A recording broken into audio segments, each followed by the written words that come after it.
pour cette séance d'écoute, je suis accompagné aujourd'hui d'Alexia, responsable QHSE au sein de Dolphins.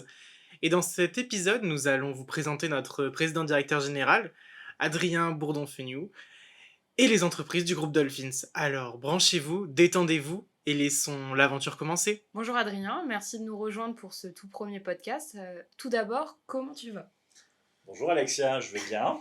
Merci de me poser la question. Avec plaisir. Il fait froid, Noël arrive, je Ouais. vais super bien. Pour bien commencer, peux-tu nous parler de toi? Raconte-nous ton parcours professionnel par exemple. Bah, écoute, mon parcours professionnel, il a commencé dans la publicité à New York, après mes études. Chouette. J'ai fait ça pendant un an. Et puis j'ai trouvé que il n'y avait pas suffisamment d'aventure. Donc je suis parti, j'ai repris des études, j'ai fait un master en Angleterre et puis j'ai travaillé dans une boîte qui faisait du risque pays sur l'Afrique subsaharienne. Et puis là aussi, il n'y avait pas assez d'aventure non plus. Donc je suis parti, c'est comme ça que l'histoire avec Ditswell a commencé. Je suis parti au Soudan gérer un projet de forage. Mhm. J'ai fait ça pendant un an et demi. Et puis ensuite, j'ai monté la filiale de Ditswell au Moyen-Orient, à Abu Dhabi. Puis là, ça m'a amené à voyager un peu partout, en Iran, au Kenya, en Arabie Saoudite, en Malaisie. J'ai vadrouillé pendant 4 ans. Et puis, voilà, j'avais besoin de voir autre chose. Donc, j'ai ensuite travaillé pour Tony Blair au Malawi, où j'ai fait du conseil auprès de la présidence du Malawi. Et puis ensuite, je suis parti au Canada, j'ai travaillé dans le minier. Et après quelques années de conseil en freelance, j'ai racheté Égide International fin 2015 et j'ai consacré les 5 à 6 prochaines années à restructurer Égide et à amener l'entreprise sur des métiers du conseil et de la formation. Et puis, comme vous le savez tous, en mai 2023, on a été racheté par Dolphins, anciennement Ditswell, et la boucle était bouclée. Bon, on sent quand même un goût prononcé pour l'aventure et cette valeur qui te tient à cœur. D'ailleurs, c'est étonnant qu'on la retrouve pas dans les valeurs de l'entreprise, mais qui sait, plus tard. Mais c'est peut-être juste mes valeurs et pas celles des gens avec qui je travaille. Hein. Mais en tout cas, on va peut-être rappeler quelles sont les entreprises du groupe Dolphins. Hein. Maintenant, c'est constitué donc de Dolphins, de 8 points de France et d'Égide International. Est-ce que tu peux nous parler peut-être brièvement de ces différentes entreprises, présenter leur secteur d'activité, leurs différents services, peut-être les projets aussi pour l'année prochaine? D'accord. Donc, donc le groupe Dolphins, comme tu le disais, Alexia, est composé de 3 entités distinctes. Dolphins, donc la maison mère, qui a une activité historique dans le domaine pétrolier, et plus particulièrement dans ce qu'on appelle l'upstream, tout ce qui est exploration de production, et en particulier une expertise autour du puits et du forage. Cette activité-là est principalement managée depuis la succursale à Abu Dhabi et une filiale au Brésil. Donc l'activité à Abu Dhabi est gérée par Pierre Devellé. Il y a 3 domaines d'activité qui sont l'audit de rig, la recertification de rig et l'assistance technique sur les métiers du forage puits. Donc ça, c'est pour l'activité historique. Et en 2016, Dolphins a opéré un virage, on va dire, stratégique pour se recentrer ou se repositionner ou se positionner sur les activités des énergies renouvelables et en particulier l'éolien offshore, ce qui a été fait par le biais de projets de recherche et développement au sein du bureau d'études, qui sont aujourd'hui leadés par Mathieu Perrin, qui travaille sur le projet HOME, qui est un outil, une grue télescopique pour faire de la maintenance lourde sur des éoliennes offshore. Donc ça, c'est pour la partie Dolphins. Pour la partie 8.2, 8.2 France est une société qui est basée à Montpellier et qui a été rachetée par Dolphins en septembre 2021 et qui aujourd'hui est organisée autour de 2 business units, et vous aurez peut-être l'occasion de parler avec les business managers de ces 2 unités, mais qui sont l'inspection et le conseil. Donc l'inspection, c'est plutôt une activité d'expertise technique sur des parcs éoliens et des parcs solaires. et l'activité de conseil qui est plutôt une activité de conseil en due diligence et en optimisation de la performance des parcs éoliens et solaires. Et donc qui est venu, on va dire, ajouter une crédibilité ou une crédibilité aux activités ENR de Dolphins. Et puis Égide International, nouvellement venue en mai 2023, et qui est une entreprise basée à Bordeaux, qui a une activité à l'international, comme son nom le suggère, et qui est plutôt orientée autour des métiers QHSE. Donc, ce qui lie un peu toutes ces entreprises, c'est les secteurs de l'énergie, ou des énergies, plus largement, donc le pétrolier, l'éolien, le solaire, la géothermie, et tous les nouveaux métiers des énergies, et on va dire une complémentarité entre la gestion de management, la montée en compétence des équipes et on va dire l'expertise technique, et tout ça autour de la notion de, on va dire, excellence opérationnelle. C'est beau, c'est joliment expliqué. Nous, on a peut-être une petite question au sujet de la vision, du coup. Tu n'as pas forcément répondu, tu as parlé un petit peu des projets, certes, mais est-ce que tu peux nous partager ta vision ou la vision des collaborateurs à 3 ans pour l'avenir du groupe? Déjà, le premier enjeu, avant de rentrer dans la vision plus large, on a un premier enjeu immédiat qui est lié à, on va dire, la pérennité financière du groupe. Donc ça, c'est je m'attelle à ça depuis les 6 derniers mois, et l'idée, c'est d'arriver en 2024 à avoir une société qui génère de la rentabilité et qui a les moyens financiers de financer la croissance qu'on a prévue. Donc la vision, c'est d'avoir un groupe intégré autour d'une marque reconnue qui est Dolphins, tout en gardant les spécificités des marques des filiales 8.2 et Égide, qui sont reconnues dans leur secteur respectif. Mais l'idée, c'est vraiment de constituer un groupe en croissance, pérenne, autour de l'excellence opérationnelle, et donc vraiment d'accompagner nos clients sur déjà des systèmes de management efficaces, des équipes bien formées, une gestion de leurs actifs fiable et optimale. Voilà. Ok, super. Plus tôt, tu nous as parlé de différentes valeurs qui te tenaient à cœur, l'aventure, la notion aussi d'excellence opérationnelle. Est-ce que tu as d'autres valeurs fondamentales qui te sont personnelles ou qui seront peut-être communes au groupe qui vont t'aider peut-être à prendre des décisions? Donc en BMC, on a établi 3 valeurs tous ensemble, l'esprit d'équipe, l'excellence et l'engagement. Mais et on s'attellera à définir collectivement ce que ça veut dire, comment on articule ces valeurs-là au quotidien, dans notre travail au quotidien. Je confirme que l'aventure, effectivement, c'est une de mes valeurs perso, mais je sais que chez Dolphins et chez Égide en particulier, on voyage dans des contrées lointaines, parfois un peu reculées, compliquées, dans des contextes difficiles, et donc on a des gens qui sont plutôt attachés à cette aventure, une aventure maîtrisée, n'est-ce pas, puisqu'on est dans la maîtrise des risques aussi. Pour l'avoir vécu, oui, c'est maîtrisé quand même. Sinon, oui. Et donc, voilà, on ne veut pas non plus envoyer les gens dans des conditions n'importe où, n'importe comment, mais il est vrai que chez Dolphins, on a des gens qui vont en Irak, qui vont en Libye, chez Égide, on a des gens qui sont en Guinée-Conakry en ce moment, donc c'est des pays complexes. Donc il faut aimer ça et être prêt psychologiquement pour affronter ce genre de contexte. Mais je pense au-delà de l'aventure, il y a d'autres valeurs qui me paraissent importantes, des valeurs de service. On est une entreprise de prestation de services, donc le service client est une valeur importante. On est là pour servir nos clients, pour leur apporter des services de qualité, et ça implique d'être adaptable, flexible, créatif aussi. Ça, c'est hyper important, et disponible. Et dis-moi, Adrien, je me doute que voilà, tes journées sont quand même assez chargées. T'as un agenda qui est quand même très bouqué. Est-ce que tu pourrais nous donner qu'est-ce que après une bonne journée de travail, quel est le petit plaisir que tu t'accordes? Alors, moi, il y a deux choses que j'aime faire après une bonne journée de travail.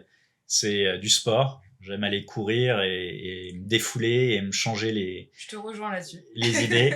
Ouais. Complètement. Alors, je suis peut-être pas aussi sportif qu'Alexia, hein, mais en tout cas, Ça, j'en doute pas non plus.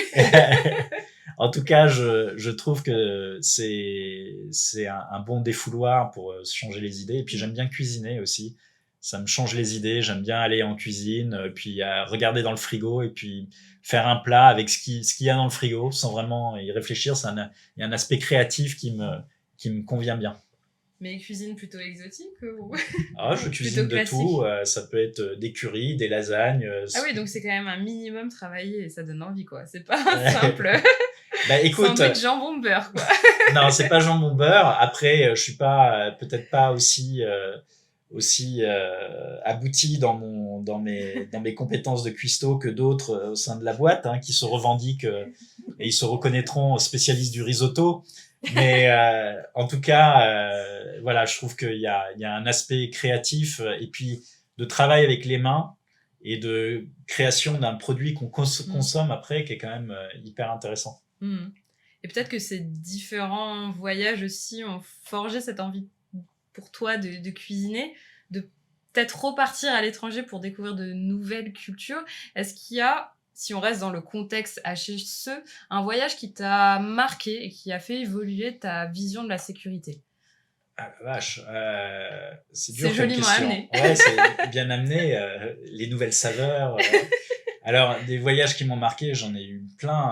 Après, en lien avec la sécurité, mes activités. Le projet de forage au Soudan, j'ai vraiment découvert ce que c'est que de travailler dans un contexte industriel éloigné de tout. Et c'est vrai que on a travaillé dans des zones à risque, zones à risque sécuritaire en termes de sûreté des individus, mais aussi dans une activité qui est le forage, qui est une activité très accidentogène. Donc j'ai eu à traiter des problèmes de sûreté, donc des gens kidnappés sur le projet. Donc ça, c'était quand même vraiment une expérience difficile. Kidnapping. Ouais, Ah oui, kidnapping. quand même, oui. Ouais, alors pas mes employés, mais les employés des sociétés avec lesquelles on travaillait, donc avec lesquelles nos employés travaillaient quotidiennement. Donc ça, c'était quand même assez complexe à gérer. Et puis en termes de sécurité, j'ai eu un accident d'un foreur, d'un driller sur le drill floor de notre rig, qui a eu un bras cassé et qui n'a pas respecté en fait les procédures opérationnelles sur le drill floor. Et c'est là que j'ai vraiment pris conscience que c'est une activité très dangereuse et que d'avoir des procédures et des modes opératoires clairs et respectés, c'est quand même hyper important parce qu'il a eu le bras cassé, mais il aurait pu mourir.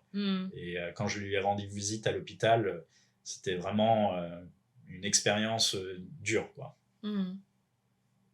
Et du coup, tu viens de l'expliquer, tu as travaillé dans des environnements de travail plutôt complexes. Tu as été là quand il le fallait, quand il y a eu des accidents plutôt graves. Est-ce que tu as souvenir d'un problème majeur que tu as rencontré au niveau de la sécurité où tu as pu mettre en place vraiment des actions préventives qui, oui, je sais peut-être la question est un peu tirée par les cheveux, mais est-ce que tu as le souvenir d'un truc que tu as pu mettre en place dans une entreprise qui a vraiment limité le risque d'exposition, par exemple, d'un travailleur Écoute, alors je sais pas si ce qu'on a fait a eu, j'arrive pas à mesurer l'impact, mais je sais que on a chez Egide au tout début, on envoyait des gens un peu n'importe comment à l'étranger. Déjà, on recrutait les gens un peu n'importe comment et on les envoyait dans des conditions un peu n'importe comment parce que c'est comme ça qu'on travaillait, il y a plein de boîtes qui travaillaient comme ça. J'ai eu des cas d'un consultant qui j'ai toujours des histoires incroyables, mais un consultant dans le bon sens ou dans le mauvais sens, un consultant qui m'appelle en me disant qu'il allait se suicider. Ah oui. Ouais, donc c'était quand même assez je sais pas si ça c'est le bon endroit sur le podcast de Dolphins, mais c'est des situations vraiment qui marquent, qui existent et qui marquent. Il s'est pas suicidé, mais bon, il a fallu qu'on mobilise les ressources du client au Gabon, qu'ils aillent chercher le consultant dans sa chambre et qu'on le rapatrie sanitaire rapidement. Et ça m'a, enfin, ça m'a fait prendre conscience en fait de la nécessité de mettre en place des systèmes de recrutement plus rigoureux. Et puis aussi d'avoir un système de support pour les consultants quand ils sont en mission. C'est-à-dire que souvent les gens sont, ça peut être dans une contrée lointaine en France, comme ça peut être au fin fond de l'Amérique latine, mais ils ont besoin de savoir qu'il y a des gens qui sont là pour les aider quand ils ont besoin d'eux. Donc on a mis en place des systèmes de communication simples, hein, comme le fait de devoir d'envoyer un message par WhatsApp qui sont bien arrivés, qui quotidiennement qui vont bien. Donc ça, je pense que c'est hyper important pour les gens qui sont sur le terrain. Et puis je pense malgré tout l'analyse de risque simplifiée. Alors c'est vrai que c'est un outil qui a du mal à vraiment bien vivre, mais qui a le mérite d'exister et qu'il faut vraiment arriver à opérationnaliser, et pour que les gens prennent conscience en amont des missions, des risques auxquels ils sont potentiellement exposés, et puis de manière proactive de mettre en place des systèmes de gestion de ces risques. Et qui soient adéquates avec la réalité, quoi. Pas des moyens de prévention un peu utopiques. Vraiment, on essaye de mettre en place des ressources, des procédures qui peuvent protéger les consultants à tout moment, en fait, d'un voyage. Je vais te donner un exemple. Il y a plein de gens qui veulent pas prendre de médicaments anti-paludéens avant de partir dans des zones C'est vrai. où le palu est endémique. Et on a eu à plusieurs reprises des cas, dernièrement cette année, un consultant qui était dans une contrée lointaine au Gabon pour un client minier, et qui s'est retrouvé avec un palu assez sévère qu'il a fallu rapatrier sanitaire sur Libreville, et qui n'avait pas pris de prophylaxie. Et en fait, les gens, je ne peux pas obliger en tant que dirigeant d'entreprise, je ne peux pas obliger les gens à prendre de la prophylaxie contre le palu, mais je trouve que voilà, c'est un exemple à partir duquel on peut apprendre, et on peut le partager avec les gens pour les inciter à faire ce qu'il faut pour pas se mettre en danger. Exactement. Et du coup, Adrien, comme on a pu l'entendre, tu es quelqu'un qui voyage beaucoup, qui a pas mal voyagé, qui travaille partout dans le monde. Tu pourrais nous donner le top 3 des applications pour travailler et rester connecté partout dans le monde? Écoute... Tu l'as pas vu venir, celle-là. Dernièrement, j'ai fait un Teams dans l'avion. Oui, exact. Donc il va falloir que je mette Teams dans le top 3 des applications. C'est obligé, du coup. Ça va être une obligation. Non, mais tout ce qui permet de communiquer, c'est hyper important. Moi, je vois WhatsApp. Je travaille beaucoup avec WhatsApp. Donc ça, c'est un top 3 des applis. Surtout pour les opérationnels, c'est quand même un outil qui est vachement utilisé par les gens du terrain. Pour partager des infos ou même des photos, des vidéos de projets sur lesquels écoute, je regarde sur mon téléphone, tu vois, qu'est-ce que je peux bien utiliser?